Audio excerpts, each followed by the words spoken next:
Pagi itu sunyi, terlalu sunyi. Di tengah hutan Guyana, sebuah pengeras suara tua berdengung tanpa suara. Ratusan tubuh terbaring dalam keheningan yang mustahil dijelaskan. Anak-anak, ibu-ibu, orang tua, semuanya diam. Mereka menyebut tempat ini surga. Tempat melarikan diri dari ketidakadilan, kemiskinan, rasisme, dan kekerasan dunia luar. Tapi pada 18 November 1978, surga itu runtuh dalam satu hari. Ini adalah cerita tentang seorang pria yang awalnya terlihat seperti penyelamat, tapi perlahan berubah menjadi bayang-bayang kehancuran.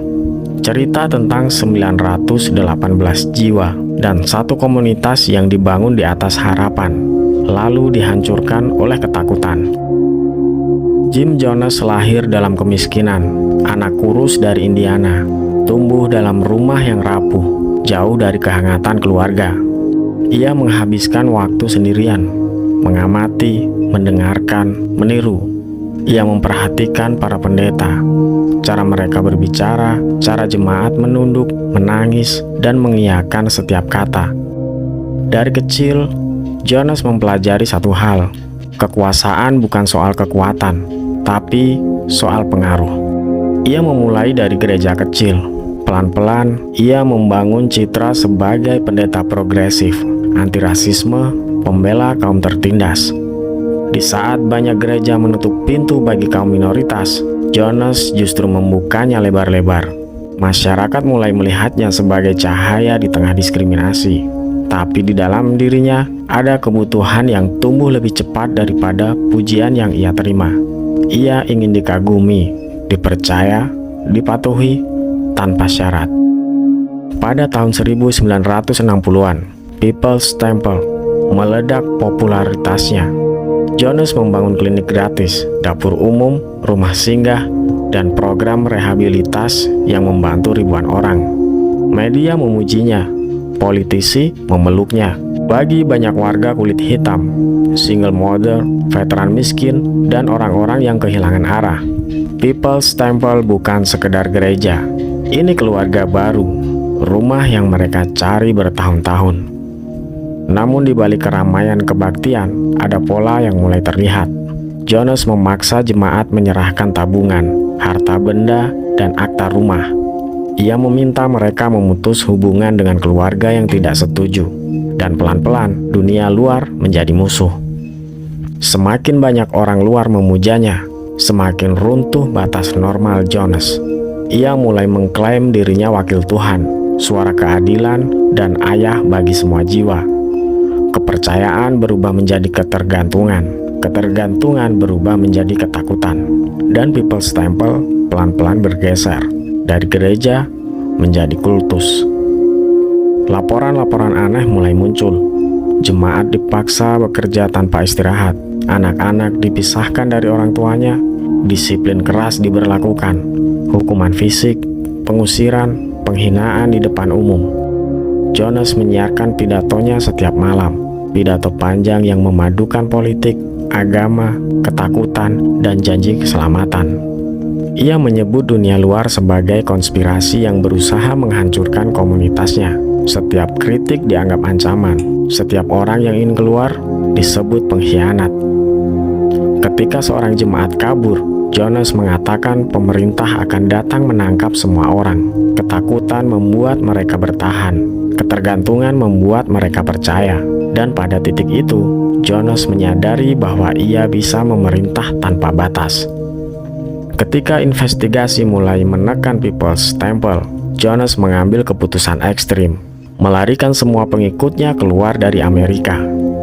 Tujuannya, Guyana, sebuah negara kecil di Amerika Selatan. Tanah murah, hutan lebat, jauh dari media dan pemerintah AS. Ia menyebutnya Jonestown, komunitas egaliter yang mandiri, penuh cinta dan persaudaraan.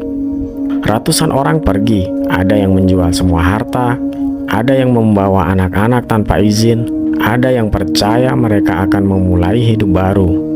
Namun ketika mereka sampai, kenyataan berbeda muncul.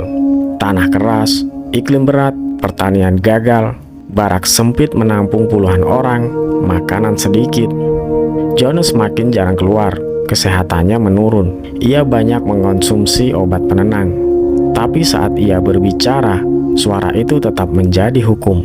Dan perlahan, Johnstone berubah menjadi kehidupan tanpa pintu keluar. Di Johnstone, seluruh kehidupan diatur dari pengeras suara.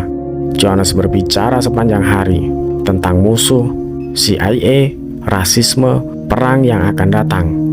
Ia menanamkan satu keyakinan tunggal. Dunia luar ingin membunuh kalian, hanya aku yang bisa melindungi kalian. Jemaat bekerja dari pagi hingga malam. Mereka lapar, kelelahan, tapi tak bisa keluar. Paspor disita, surat keluar disensor, penjaga bersenjata ditempatkan di sekitar camp. Beberapa orang mencoba kabur, sebagian tertangkap, sebagian menghilang begitu saja. Isolasi membuat pikiran mereka tumpul, propaganda membuat mereka patuh, dan ketakutan membuat mereka tetap tinggal.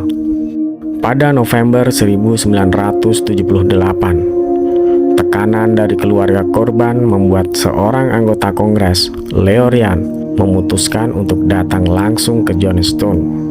Langkah berani, tidak biasa, tetapi perlu. Jonas mengetahui kedatangan itu dan panik. Karismanya mulai runtuh, kesehatannya memburuk, dan ketakutan mengambil alih dirinya. Ketika Ryan tiba, Johnstone mendadak berubah seperti pertunjukan teater. Musik dimainkan, senyum dipaksakan. Jonas berpidato panjang, mencoba meyakinkan semua orang bahwa mereka bahagia. Namun di sela-sela kamera berputar, beberapa jemaat mendekati tim media. Tangan mereka gemetar, suara mereka lirih. Mereka mengatakan ingin pergi. Saat itulah segalanya retak. Jonas melihat sesuatu yang ia takuti selama bertahun-tahun. Kehilangan kendali. Pagi 18 November, rombongan Leo Ryan dan para pembelot berangkat menuju Airstrip Port Kaituma. Mereka berencana kembali ke Amerika, tapi Jonas sudah menentukan akhir cerita. Ia mengirimkan pasukan fanatiknya, orang-orang yang percaya padanya tanpa ragu. Di Airstrip, truk berhenti. Sekelompok pria turun dengan senjata. Tembakan dilepaskan. Di antara korban adalah Leo Ryan, jurnalis, dan beberapa pembelot. Dengan darah di tangannya, Jonas tahu tidak ada jalan kembali. Ia memanggil semua warga ke pavilion. Ia berbicara tentang dunia luar yang akan datang, tentang konspirasi yang akan membantai mereka, tentang kematian sebagai jalan kebebasan. Dia menyebut ritual itu White Night, malam terakhir, malam penghabisan. Racun itu disiapkan dalam ember besar. Anak-anak diberi terlebih dahulu. Orang dewasa mengikutinya. Sebagiannya dengan pasrah, sebagian lain dalam ketakutan. Beberapa mencoba lari, beberapa menolak. Tapi penjaga bersenjata berdiri di sekitar pavilion. Dalam 45 menit, Johnstone menjadi sunyi. Sunyi yang menyimpan ratusan cerita, ratusan kehidupan yang terakhir di tempat yang mereka percaya sebagai tempat perlindungan. Ketika petugas tiba keesokan harinya, hutan Guyana terasa berhenti bernapas. Ratusan tubuh tergeletak saling berpelukan. Foto-foto keluarga, boneka anak kecil, sepatu yang tidak sempat dipakai. Dunia terpukul. Tidak ada kata yang cukup untuk menggambarkan tragedi itu. Investigasi menegaskan sebagian besar korban tidak bunuh diri. Mereka dipaksa. Mereka takut. Mereka percaya tidak ada jalan lain. Jim Jones ditemukan tewas oleh peluru, bukan racun. Tanda bahwa bahkan di akhir hidupnya, ia ingin berbeda. Johnstone menjadi peringatan terbesar tentang bahaya kekuasaan absolut, tentang bahaya manipulasi spiritual, tentang bahaya ketika satu suara menjadi satu-satunya kebenaran.